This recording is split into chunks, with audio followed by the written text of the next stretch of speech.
అందరికీ నమస్కారం. ఈరోజు మనం ఉగాది పచ్చడి చేస్తున్నాం.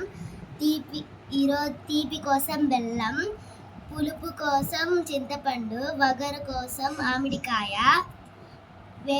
చేదు కోసం వేపూత, ఉప్పు, కారం బదులు కారం కోసం మిరియాల పొడి. ఫస్ట్ చింతపండు రసం వేస్తున్నాం,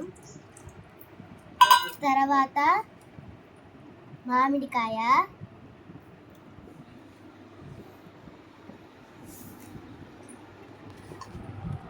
తర్వాత బెల్లం, తర్వాత మిరియాలు, తర్వాత ఉప్పు, తర్వాత వేపూత, మొత్తం కలిపేయాలి.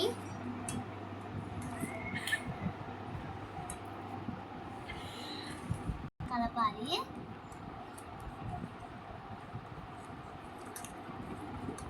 ఇప్పుడు అయిపోయింది ఉగాది పచ్చడి. ఇప్పుడే తిందాం. ఇప్పుడు పెడుతున్నాం మా అన్నకి.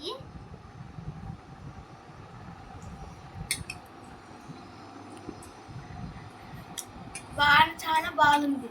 ఇవి ఇప్పుడు మా తమ్ముడికి పెడుతున్నాం. ఇప్పుడు మా బుజ్జి తమ్ముడికి పెడుతున్నాం. అంటే ఉగాది పచ్చడి ఇంకా అయిపోయింది.